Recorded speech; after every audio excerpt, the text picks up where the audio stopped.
ये विषय में है और आज का भाग है 14, 14th पार्ट। अब हम पढ़ते हैं दूसरा तिमोथी 2:15।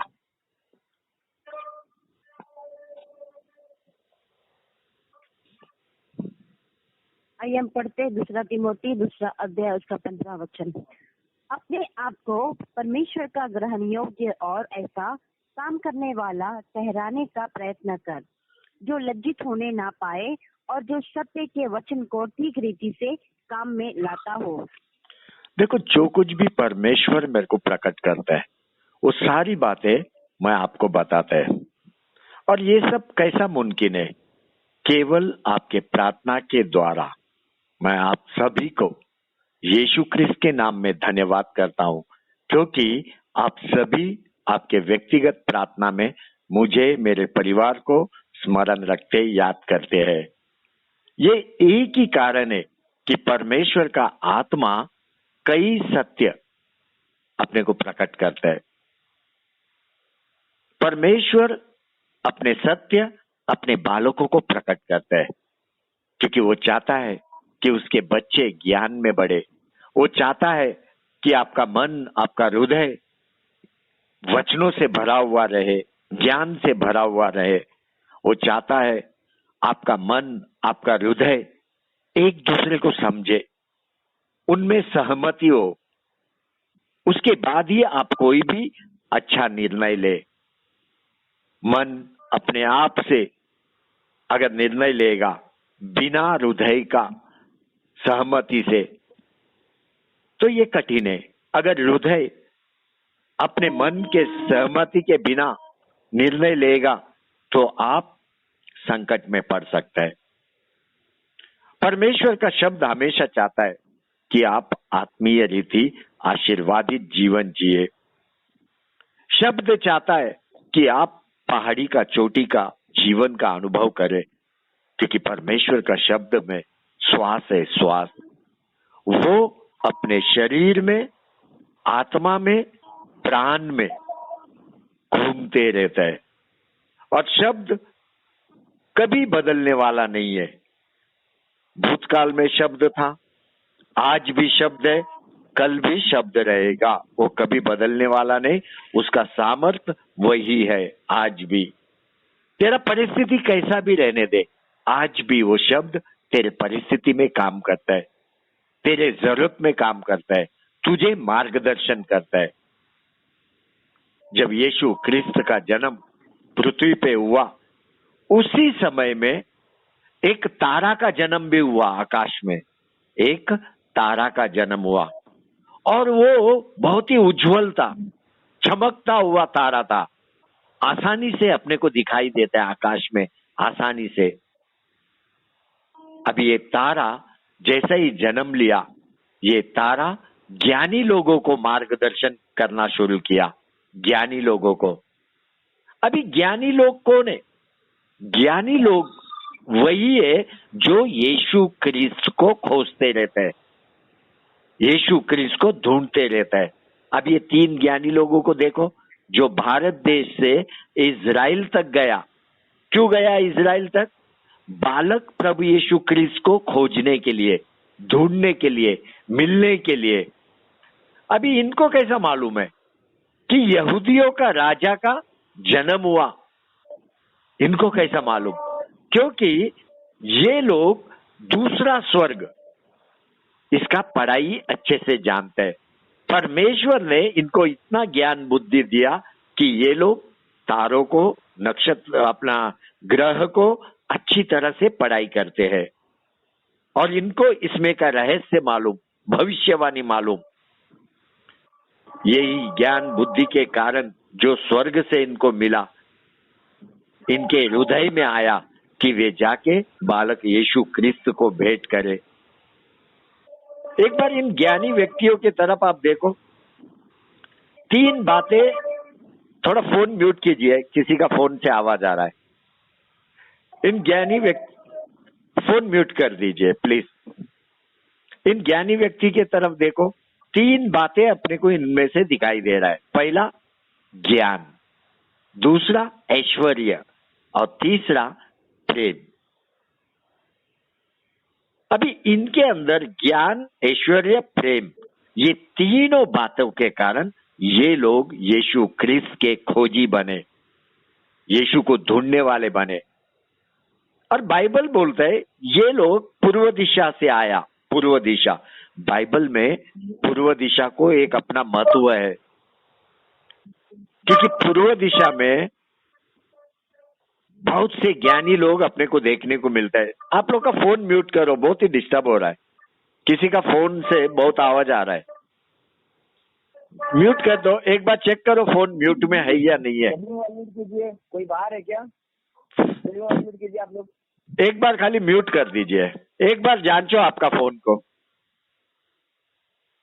देखो बाइबल में पूर्व दिशा को एक अलग महत्व है, क्योंकि पूर्व दिशा में बहुत सारे ज्ञानी लोग का जन्म हुआ। बहुत सारे पूर्व दिशा के लोग दैहिक ज्ञान और दैविक ज्ञान, मतलब परमेश्वर का ज्ञान से भी भरे हुए लोग हैं। उनका मन हृदय के साथ जुड़ा हुआ, उनका हृदय मन के साथ जुड़ा हुआ। इसका मतलब उनका मन और हृदय एक दूसरे को समझता था। हृदय मन को समझता था और मन हृदय को समझता था।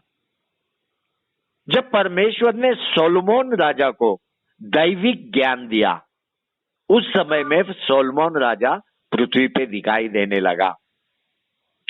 बाइबल बोलता है पूर्व दिशा के लोगों से भी अधिक ज्ञान सोलोमन राजा को दिया गया। ये बात पढ़ो, पहला राजा 4:30, फर्स्ट किंग 4:30। आइए हम पढ़ते हैं पहला राजा 4 अध्याय उसका 30वां वचन। और सुलेमान की बुद्धि पूर्व देश के सब निवासियों और मिस्रियों की भी बुद्धि से बढ़कर बुद्धि थी। बाइबल क्या बोलता है? सोलोमन की बुद्धि पूर्व देश के सब निवासियों से, मिस्रियों से भी बढ़कर थी। बढ़कर मतलब सोलोमन को ज्यादा बुद्धि दिया परमेश्वर में। अभी इजराइल में एक ऐसा मनुष्य पैदा हुआ जो पूर्व दिशा के लोगों से भी बुद्धिमान है। और पूर्व दिशा में किसका जन्म हुआ? तारा का जन्म हुआ। यीशु क्रिस्त का जब जन्म हुआ तभी पूर्व दिशा में एक तारा का भी जन्म हुआ। जितना ज्यादा आपको सत्य मालूम पड़ेगा उतना ज्यादा आपके अंदर ज्ञान और बुद्धि भरेगा। तुम्हें ऊपर से मार्गदर्शन मिलेगा, ऊपर से। अभी आपके ज्ञान बुद्धि के मदद से, तारा का मदद से, ये तीनों भी ज्ञानी लोग पूर्व दिशा से इजराइल के तरफ अपना प्रवास शुरू किया।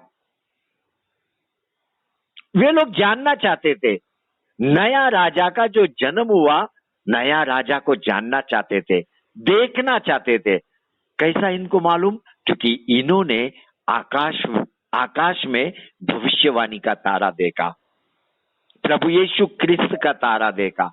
हमेशा आत्मीय दुनिया को लेके आपको जागरूक रहना है, जागरूक, सावधान रहना है, क्योंकि आत्मीय दुनिया कई बातें अपने को प्रकट करता है। आत्मीय दुनिया कभी भी भेदभाव नहीं करता है। हर एक के लिए उतना ही ज्ञान बुद्धि देने के लिए आत्मीय दुनिया तैयार है। हर एक विश्वासी के लिए आत्मीय दुनिया खुला हुआ है। तुम्हें भविष्यवाणी का शब्द उसमें से निकालना है, पकड़ना है, जानना है। ये पृथ्वी के विषय में जानकारी लेना है। ये सब कभी होगा अगर आप आत्मीय दुनिया के लिए जागरूक रहेगा, सावधान रहेगा, उस पर ध्यान लगाएगा, ज्यादा बाइबल को आप पढ़ेगा। आप जितना ज्यादा बाइबल को पढ़ेगा उतना ज्यादा आत्मीय दुनिया से जुड़ जाएगा और परमेश्वर अपने भविष्यवाणी के शब्द आपको प्रकट करेगा। परमेश्वर हर एक देश जो पृथ्वी पे है उसके विषय में भविष्यवाणी आपको प्रकट करेगा। हर वो संकट विपत्ति जो पृथ्वी पे आने वाला है वो भी आपको प्रकट करेगा। परमेश्वर हर एक बात को प्रकट करना चाहता है अपने विश्वासियों को। परमेश्वर वचन में के सारे संदेश अपने विश्वासियों को प्रकट करना चाहता है। वहां पे पूर्व दिशा में परमेश्वर ने ज्ञानी लोगों को प्रकट किया। क्या प्रकट किया? बेतलेहम में यहूदियों का राजा का जन्म हुआ। अभी पूर्व दिशा में कई ज्ञानी लोग हैं, कई ज्ञानी लोग जो आकाश मंडल का पढ़ाई कर सकते हैं। पहला स्वर्ग का भी वे लोग पढ़ाई कर सकते हैं, दूसरे स्वर्ग का भी वे लोग पढ़ाई कर सकते हैं। उनको भविष्यवाणी समझ में आता है। तो इतने सारे ज्ञानी लोग में केवल ये तीनों को ही कैसा प्रकट हुआ? भविष्यवाणी का तारा इनको ही कैसा समझा? क्योंकि ये तीनों भी जागरूक थे, सावधान थे, भूतकाल के लिखे हुए बातें पढ़ाई करते थे। भविष्य में क्या होने वाला है वो पढ़ाई करते थे।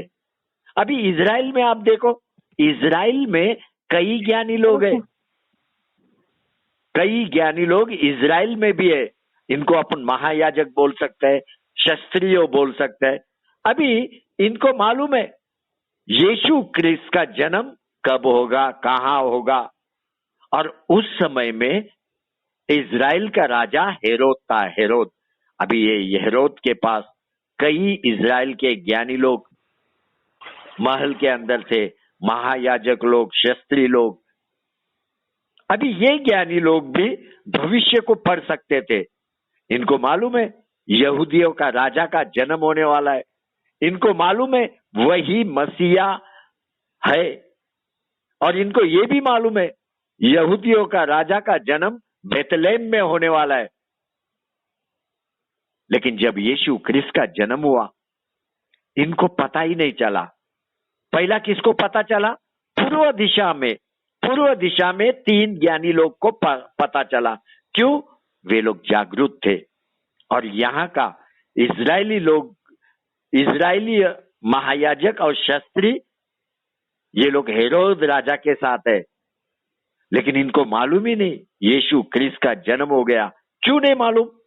क्योंकि इन्होंने अपना पवित्र ग्रंथ को बंद करके बाजू में रख दिया और पवित्र ग्रंथ में के भविष्यवाणी के शब्द ये लोग भूल गए। यशायाह भक्त ने लिखा 7:14 में, प्रभु आप ही तुमको एक चिन्ह देगा, सुनो एक कुंवारी गर्भवती होगी और पुत्र जनेगी और उसका नाम इम्मानुएल होगा। प्रभु खुद चिन्ह देगा। कब चिन्ह देगा?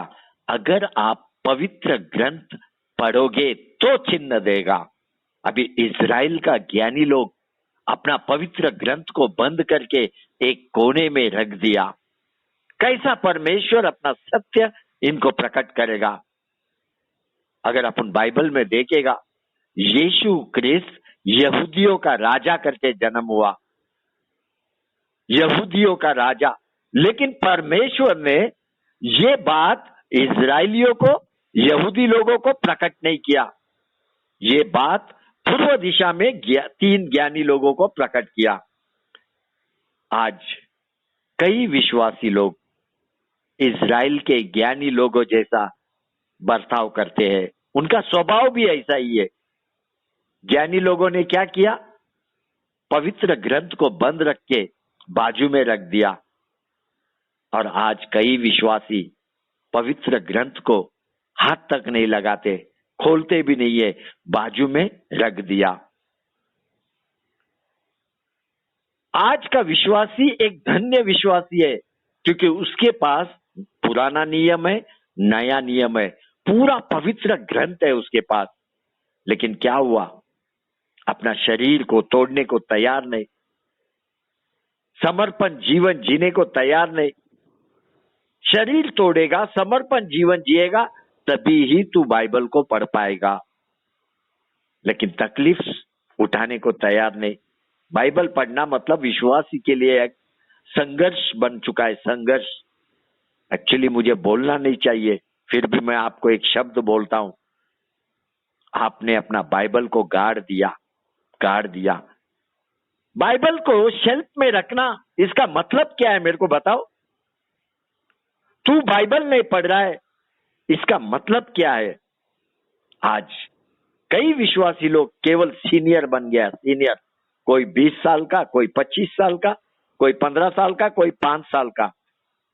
कभी कभी अपने जीवन को जांच, लेकिन जब भी तू अपने जीवन को जांचेगा, अपने हृदय और अपने मन से जांच, तुझे मालूम पड़ेगा कितना तू बाइबल पढ़ने में समर्पित है। तुझे खुद को उत्तर मिलेगा। आज अगर मैं आपको पूछेगा ते आपके पास कितना बाइबल है, आप बोलेगा मेरा पास एक बाइबल है। 5 साल हुआ, 5 साल तेरा पास एक ही बाइबल है, क्यों? कभी पूछा अपने आप से? क्योंकि तू कभी बाइबल खोलता नहीं, इसलिए तेरा पास एक ही बाइबल है। जो बाइबल खोलता है उसका बाइबल फट जाता है, उसके पेजेस निकलने लगता है, तुरंत उसको दूसरा बाइबल खरीदना पड़ता है। आज मेरा तीसरा बाइबल है, आपको मैं बताता है। तीसरा बाइबल, जितना ज्यादा आप बाइबल को खोलेगा उतना बाइबल फटेगा। अभी कोई बोलेगा मेरा पास 2 बाइबल है, और कुछ लोग बोलेगा मेरा पास पॉकेट बाइबल है, हमेशा मेरा पर्स में, मेरा जेब में छोटा बाइबल रहता है। और कुछ होशियार लोग बोलेगा मेरा बेडरूम में भी बाइबल है, मेरा हॉल में भी बाइबल है। ओके, अगर तेरा पास इतना सारा बाइबल है ओके, लेकिन तू पढ़ता ही क्या? प्रश्न इधर है। मेरे पास भी है पॉकेट बाइबल, मेरा मोबाइल में 3 बाइबल है, लेकिन मैं ओपन करता है वो बाइबल को, मोबाइल में ओपन करके पढ़ता है। मेरा प्रभु यीशु क्रिस्त को हर एक वचन में ढूंढता है। ज्ञानी लोग प्रभु यीशु क्रिस्त को ढूंढते हुए पूर्व दिशा से आया, कभी भी उनका मन में दुविधा नहीं था, केवल प्रभु यीशु क्रिस्त को खोजने का हृदय के साथ, मन के साथ यीशु के लिए पूर्व दिशा से वो लोग निकला। एक बार देखो, तीनों ज्ञानी के तरफ देखो, उनका हृदय, उनका मन एक दूसरे से बात किया, एक दूसरे को समझा। यहूदियों का राजा का जन्म हुआ, खोजते हुए बेतलेहम तक आया। वो तारा जो आकाश में जन्म लिया, वो तारा ने इन तीनों ज्ञानियों को मार्गदर्शन किया, पूरे मार्ग में इनके साथ रहा। लेकिन यहाँ पे इजराइल में जो ज्ञानी लोग हेरोद राजा के साथ है, महायाजक शास्त्री अपना पवित्र ग्रंथ बंद करके बाजू में रखा है। मीका भक्त ने 5:2 में लिख के रखा भविष्यवाणी, हे बेतलेहम एफ्रेता, हे बेतलेहम एफ्रेता, यदि तू ऐसा छोटा है कि यहूदा के हजारों में गिना नहीं जाता, तो भी तुझ में से मेरे लिए एक पुरुष निकलेगा जो इजराइलियों में प्रभुता करने वाला होगा, और उसका निकलना प्राचीन काल से वरन अनादिकाल से होता आया है। मीका भक्त ने ये लिख के रखा भविष्यवाणी कि उसका जन्म बेतलेहम में होगा। लेकिन इजरायली लोग पवित्र ग्रंथ को बंद करके रख दिया। वे भूल गए कि बेतलेहम में यहूदियों का राजा का जन्म होने वाला है। विश्वासी, हमेशा अपडेट रहना, हमेशा आधुनिक रहने को सीख। आधुनिक, एक नया, हर दिन आपको नया बनना है। अपने अंदर हर दिन एक नया सुधार को लाना है। समय के साथ चलना है, समय के साथ। कभी भी लेट मत होना, सोते मत रहना। मेरा यीशु क्रिस्त जल्दी आने वाला है। वहां पे इजराइल के ज्ञानी लोग पवित्र ग्रंथ बंद करके सो रहे थे। उनको मालूम ही नहीं राजा का जन्म हुआ। ये शुभ संदेश वे लोग चूक गया। एक आनंद से भरा हुआ वचन वे लोग चूक गया। ये वचन किधर पहुंचा? 3 ज्ञानी लोगों का पास पहुंचा। वहां पे वे लोग आनंद से भर गया और बेतलेहम के तरफ मार्ग किया। वे लोग बड़े हृदय, बड़े मन के साथ प्रभु यीशु क्रिस्त को प्रेम करने वाले। देखो उनके चाल को देखो, समय के साथ वे लोग चल रहा है। समय में यरूशलेम में प्रवेश किया। अभी जैसा यरूशलेम में प्रवेश किया, उनके मन में आया कि ये हेरोद राजा और जितने भी महायाजक शास्त्री है, इन लोगों को मालूम होगा कि यीशु क्रिस्त का जन्म हो गया और वो कहाँ है। ये पूछने के लिए वे लोग महल के अंदर गए कि बालक यीशु क्रिस्त कहाँ है। अचानक जैसा ये शब्द हेरोद राजा और इजरायली लोगों ने सुना, उनको धक्का लगा। बाइबल बोलता है वे लोग हृदय के अंदर घबरा गए। राजा सबसे ज्यादा घबरा गया, सबसे ज्यादा। पूरा जेरूशलेम एक भय में समा गया, भय में। तुरंत हेरोद राजा ने महायाजक और शास्त्रियों को बुलाया और उनको पूछा कि यीशु का जन्म कहाँ होना चाहिए। अभी महायाजक और शास्त्री लोग पवित्र ग्रंथ ढूंढ के लेके आया, उसको धूल भील साफ किया और वहां पे वचन ढूंढना शुरू किया। कहाँ पे लिखा है कि राजा का जन्म होगा, कहाँ पे लिखा है। वो ढूंढने लगे वचन, शुरू से अपना एक एक पेज पलटाने लगे। मैं धन्यवाद करता हूं इन महायाजक और शास्त्रियों को। कम से कम संकट के समय में, मुसीबत के समय में वे लोग पवित्र ग्रंथ खोल रहा है। लेकिन हम लोग संकट में भी, मुसीबत में भी कभी भी पवित्र ग्रंथ का वचन ढूंढता भी नहीं है। अगर तेरा परिस्थिति भयंकर है, पवित्र ग्रंथ के अंदर वो भयंकर परिस्थिति का उत्तर लिखा हुआ है। अगर तू घबरा रहा है, पवित्र ग्रंथ का वचन तुझे बल देगा।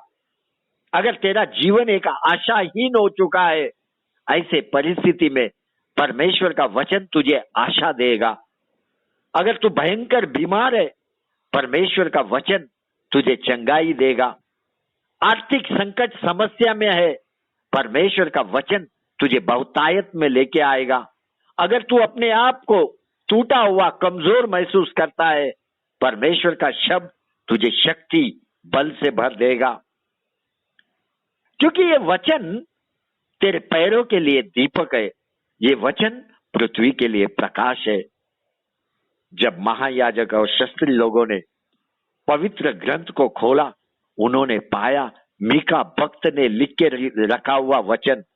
मीका भक्त ने जो 5 और 2 में वचन लिखा था, उन्होंने पाया कि वो यहूदिया के बेतलेहम में जन्म लेगा। ये वचन को उन्होंने पाया। लेकिन अपन मत्ती का 2:1-6 तक पढ़ते हैं। मैथ्यू 2:1-6 पढ़िए बेटा।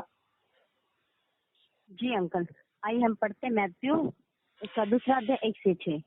हेरोदेस राजा के दिनों में जब यहूदियों के बेतलेहम में यीशु का जन्म हुआ, तो पूर्व से कई ज्योतिषी यरूशलेम में आकर पूछने लगे, यहूदियों का राजा जिसका जन्म हुआ है कहाँ है? क्योंकि हमने पूर्व से उसका तारा देखा है और उसको प्रणाम करने आए हैं। यह सुनकर हेरोदेस राजा और उसके साथ सारा यरूशलेम घबरा गया। तब उसने लोगों के सब प्रधान याजकों और शास्त्रियों को इकट्ठा करके उनसे पूछा, मसीह का जन्म कहाँ होना चाहिए? उन्होंने उससे कहा, यहूदियों के बेतलेहम में, क्योंकि भविष्यद्वक्ता के द्वारा यह लिखा गया है, हे बेतलेहम, तू जो यहूदा के प्रदेश में है, तू किसी भी रीति से यहूदा के अधिकारियों में सबसे छोटा नहीं, क्योंकि तुम में से एक अधिपति निकलेगा जो मेरी प्रजा इस्राएल की रखवाली करेगा। आमीन। देखो, जीवन खाली खाना पीना सोना नहीं है, अपना समय परमेश्वर को देना है आपको। एक बार देखो महायाजक और शास्त्री लोगों को, वे लोग खा रहे थे, पी रहे थे, सो रहे थे, पवित्र ग्रंथ को खोला ने। लेकिन जब संकट में आया, मुसीबत में आया, तुरंत उन्होंने पवित्र ग्रंथ को खोला। फिर भी मेरा परमेश्वर ने वचन का सत्य उनको प्रकट किया। परमेश्वर ने उनको मीका 5:2 वचन बताया। देखो, परमेश्वर हमेशा विश्वासु परमेश्वर है। वो हमेशा खोए हुए लोगों को, जरूरतमंद लोगों का मदद करते रहता है। मेरे प्रियो, अभी भी कुछ भी लेट नहीं हुआ। बाइबल पढ़ना शुरू कर दो, समय के साथ चलना शुरू कर दो। समय के साथ चलना मतलब अपने आप को स्वर्गरोहण के लिए तैयार करना। अपने लिए भविष्यवाणी क्या है कि यीशु क्रिस्त जल्दी आने वाला है। ये वचन आपको बाइबल में ढूंढना है, कहाँ पे ये वचन लिखा हुआ है, और वहां पे आपको चिन्ह भी ढूंढना है कब स्वर्गरोहण होने वाला है, क्योंकि मेरा यीशु गुप्त रीति आने वाला है, वो भी मध्य आकाश के अंदर। लेकिन जब वो आएगा उस समय में तेरे अंदर विश्वास पाया जाना बहुत जरूरी है, और विश्वास भी वही पूर्ति करता है। कैसा? उसके वचन के द्वारा। उसके वचन के द्वारा जितना ज्यादा शब्द आपके हृदय में, मन में रहेगा, उतना ज्यादा आप में विश्वास बढ़ेगा। बच्चों, तैयार हो जाओ, स्वर्गरोहण बहुत जल्दी होने वाला है। तेरा हर दिन का जो एक एक कदम है वो स्वर्गरोहण के तरफ जा रहा है।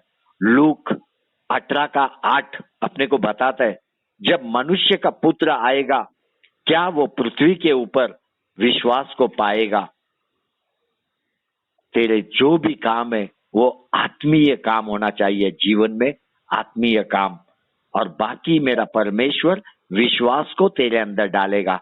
जब वो आएगा तेरे अंदर विश्वास को पाएगा, तुरंत तू स्वर्ग में उठाया जाएगा। कभी भी आलसी जीवन मत जी, एक जागरूक जीवन जी। आपको मालूम है जब यीशु ख्रिस्त आएगा उस समय में कोई भी आके तुझे उठाएगा नहीं, तुझे ये नहीं बोलेगा उठ प्रभु यीशु आया अपने को जाना है, कोई नहीं उठाएगा।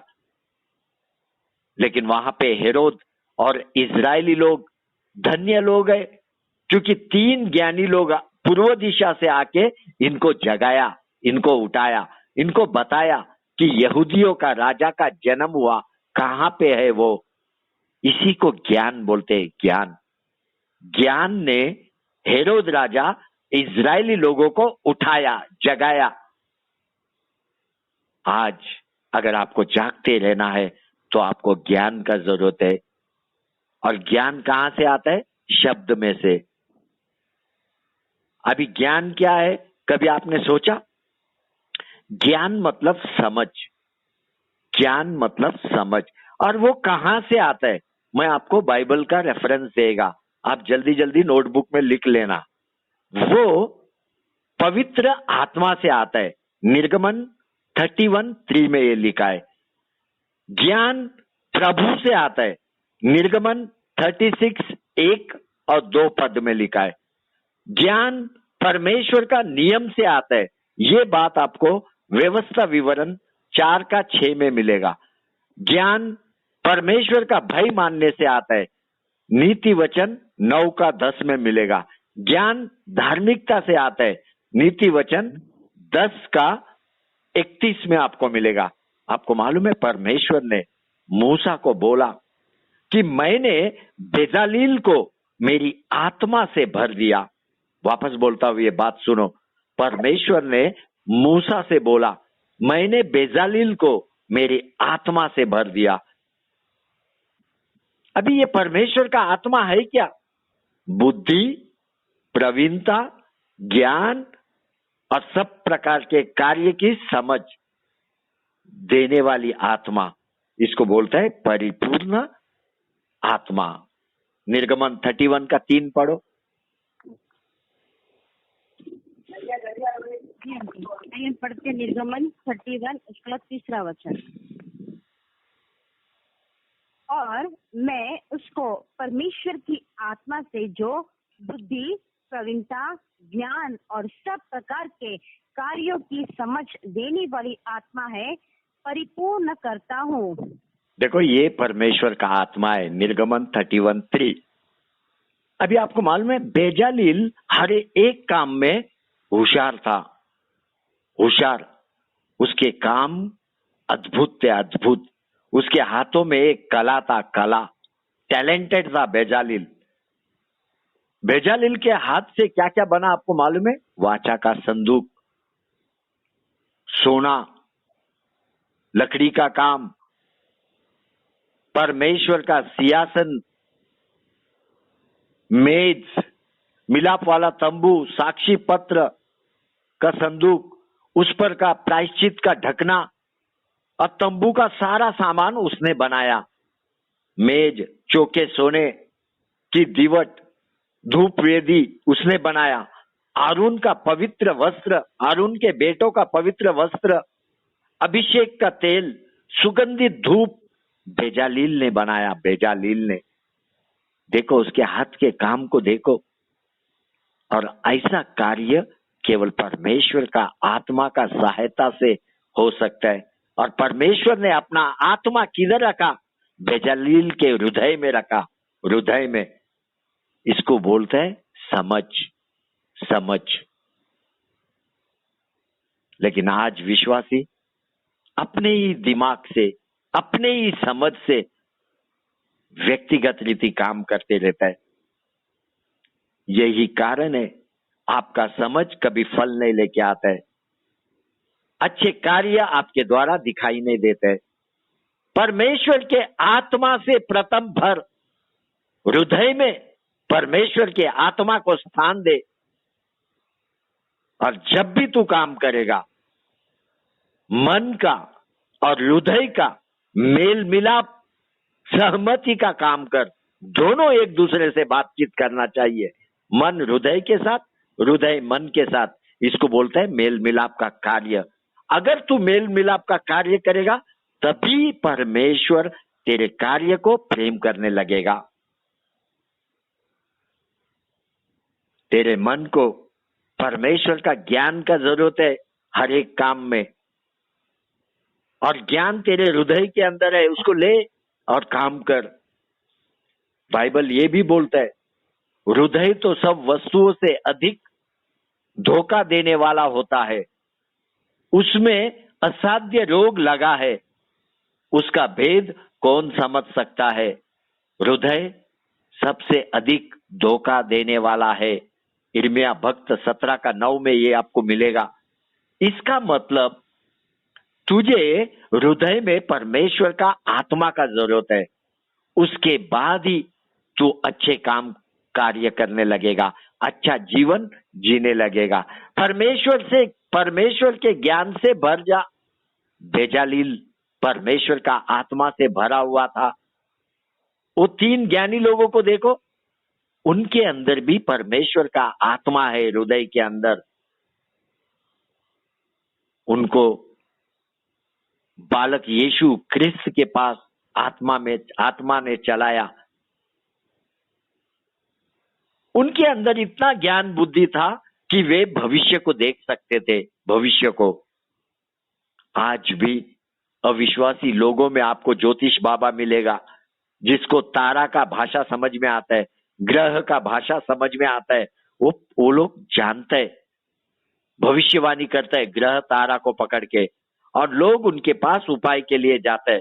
लेकिन एक विश्वासी को कभी भी ज्योतिष बाबा के पास जाने का जरूरत नहीं है उपाय के लिए, क्योंकि उपाय आपके घर में है।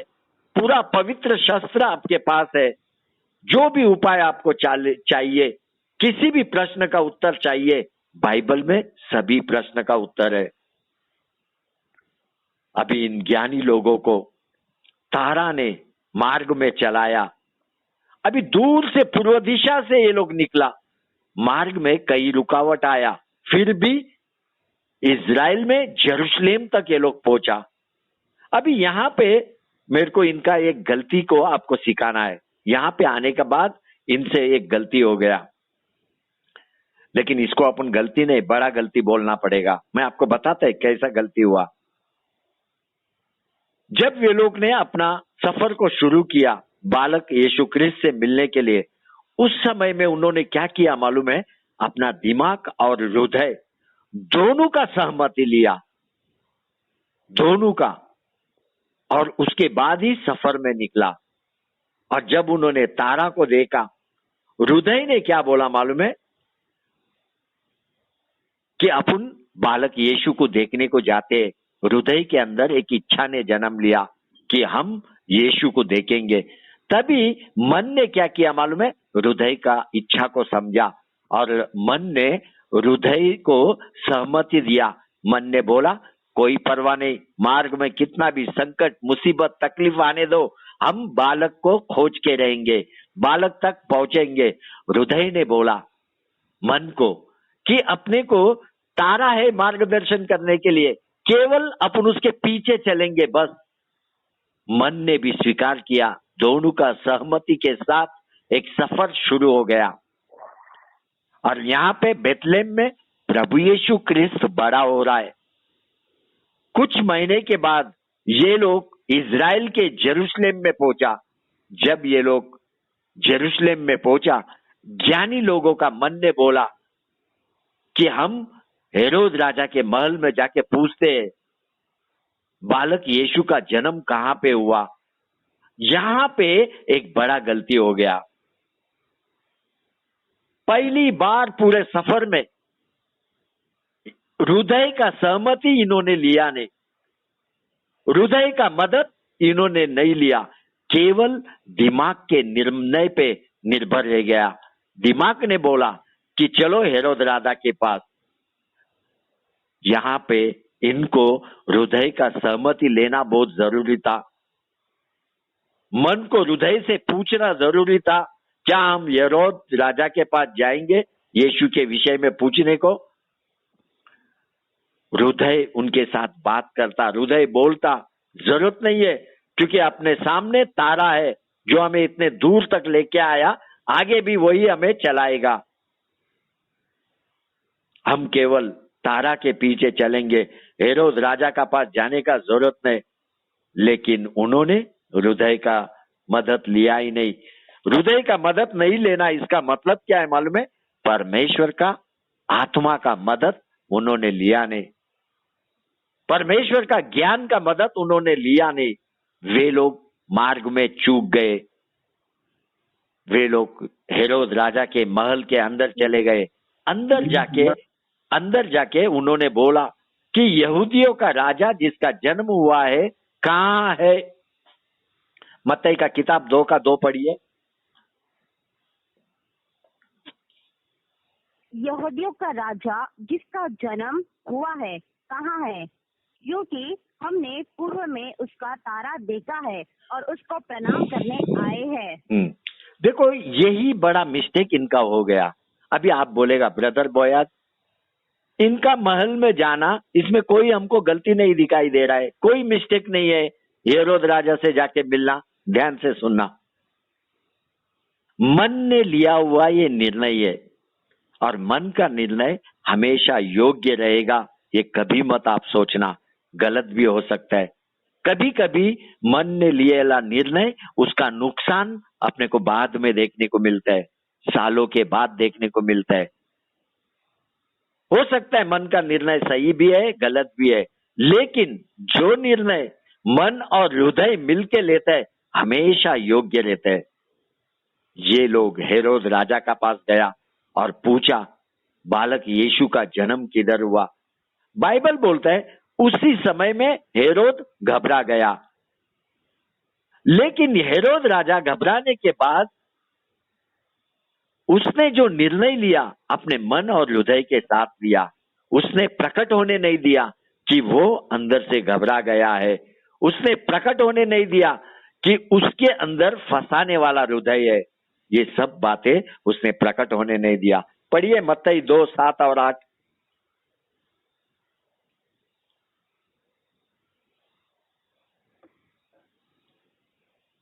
तब हेरोदेस ने ज्योतिषियों को चुपके से बुलाकर उनसे पूछा कि तारा ठीक किस समय दिखाई दिया था, और उसने यह कहकर उन्हें बेथलेहम भेजा, जाओ उस बालक के विषय में ठीक ठीक मालूम करो, और जब वह मिल जाए तो मुझे समाचार दो, ताकि मैं भी आकर उसको प्रणाम करूं। देखो, हेरोद राजा यहाँ पे तारा का जन्म कब हुआ ये पूछ रहा है। अभी क्यों ये पूछ रहा है? क्योंकि उसको मालूम है तारा का जन्म कब हुआ, तभी यीशु क्रिस्त का जन्म हुआ। तारा का उम्र उसको मालूम पड़ेगा तो यीशु क्रिस्त का भी उम्र उसको मालूम पड़ेगा, और जैसे ही उसको मालूम पड़ेगा तारा कब जन्म हुआ उसको मालूम पड़ेगा यीशु कब जन्म हुआ और उसको मार डालेगा। और इतना ही नहीं, हेरोद राजा ने उनको बोला, जब तुम बालक को पाओगे मेरे पास वापस आओ, मुझे बताओ, मैं भी जाके उसको दंडवत करूंगा। उसके हृदय के अंदर फंसाने का हृदय है, दोषी हृदय है, पूरा हृदय उसका जलन से भरा हुआ है। अभी ये ज्ञानी लोगों का गलती के कारण हेरोद राजा ने 2 साल से नीचे के बेतलेम के गांव, नजदीक गांव का कई बच्चों को मार डाला। केवल ज्ञानी लोग का गलती के कारण कई बच्चों को। ज्ञानी लोगों ने अपना मन का सुना और उनका मन का निर्णय गलत था। मन ने लिया हुआ निर्णय, उसका नुकसान अपने को बाद में देखने को मिला। जब हेरोद राजा ने 2 साल से नीचे का कई बच्चों को मार डाला, वहां पे रोना और बड़ा विलाप हो गया। कोई भी शांत होना न चाहता था। इतना बड़ा विलाप इज़राइल में देखने को मिला। ज्ञानी लोग यीशु क्रिस्त को भेंट किया और अपने पूर्व दिशा को चले गए। उनको मालूम ही नहीं, उनका गलती ने कई छोटे बालकों को मार डाला। हमेशा अपना मन और हृदय का सहमति लो। दोनों मिलकर लिया हुआ निर्णय बहुत ही महत्वपूर्ण है आपके जीवन के लिए। उन गडरियों को देखो, गडरियों को, जिन गडरियों को देवदूत आके भेंट किया और यीशु का जन्म के विषय में बताया और देवदूत स्वर्ग को चले गए। अब ये गडरिये एक दूसरे के साथ बातचीत करने लगे। उन्होंने सहमति बताया। उन्होंने बोला, चलो हम बेतलेहम को चलते हैं बालक यीशु को देखने के लिए। यहाँ पे अपने को देखते हैं उनका हर एक का मन और हृदय का लिया हुआ निर्णय अपन देखते हैं। इतना ही नहीं, एक बड़े झुंड का सहमति का निर्णय, क्योंकि उन्होंने चर्चा किया, बाद में निर्णय किया। देखो, इनके पास कोई तारा नहीं है मार्गदर्शन करने के लिए, फिर भी सरल मार्ग से सीधा यीशु क्रिस्त के पास पहुंचा। वहां पे ज्ञानी लोगों के पास तारा है मार्गदर्शन करने के लिए, फिर भी बेतलेहम के बजाय वे लोग यरूशलेम में गया, गलत दिशा में वे लोग गया। यही कारण है ज्ञानी लोग यीशु क्रिस्त से भेंट करने को लेट आया। वो लोग समय पे नहीं था, लेकिन गडरिये लोग और ज्ञानी लोगों का दोनों का समय अलग अलग है।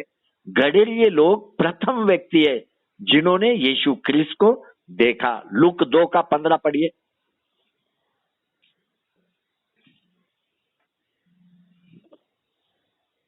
आइए हम पढ़ते लूका का 2 अध्याय 15 वचन। जब स्वर्गदूत उनके पास से स्वर्ग को चले गए तो गडरियों ने आपस में कहा, आओ हम बेतलेहम जाकर ये बात जो हुई है और जिसे प्रभु ने हमें बताया है देखें। देखो, यहाँ पे सहमति का एक निर्णय अपन देखते हैं। सहमति का चर्च हर एक को अपने आप को जांचना है। कौन से भाग में तू संघर्ष कर रहा है? क्या वो संघर्ष तेरे दिमाग का निर्णय का कारण तो नहीं है? क्योंकि दिमाग का निर्णय बाद में नुकसान लेके आता है।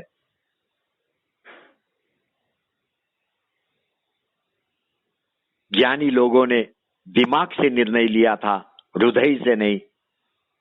लेकिन आज तुझे जांचना है, कौन से भाग में तू संघर्ष कर रहा है, कहां पे तुझे नुकसान हो रहा है। क्या वो दिमाग का निर्णय था? कभी भी अपने निर्णय में हृदय को भी स्थान दो।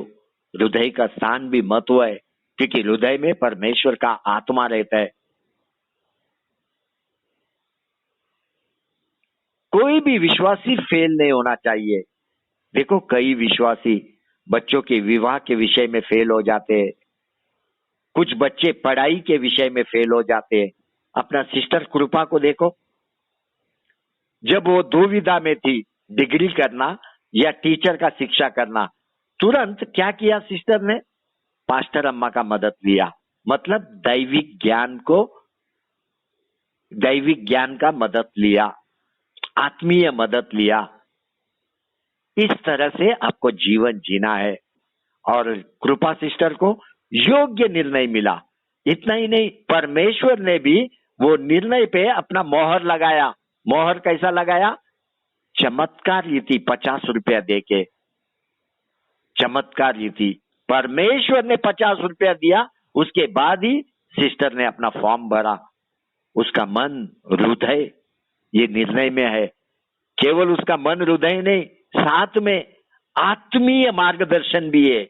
आत्मीय मार्गदर्शन, योग्य निर्णय आपको सफलता के तरफ लेके जाता है। कभी भी तू फेल नहीं होएगा, क्योंकि तेरे अंदर परमेश्वर का आत्मा है। परमेश्वर का आत्मा मतलब समझ। अगर तू गलती भी करेगा, परमेश्वर का आत्मा तुझे मार्गदर्शन करने को तैयार है। आपको मालूम है, जब ज्ञानी लोग गलत दिशा में गया, उस समय में तुरंत वो तारा गायब हो गया, अदृश्य हो गया। ये चिन्ह था उनको परमेश्वर से कि तुम गलत मार्ग में जा रहे हो। लेकिन ज्ञानी लोग ये चिन्ह को समझ नहीं सका। परमेश्वर ने वो तारा को अदृश्य कर दिया, इनको समझ में नहीं आया।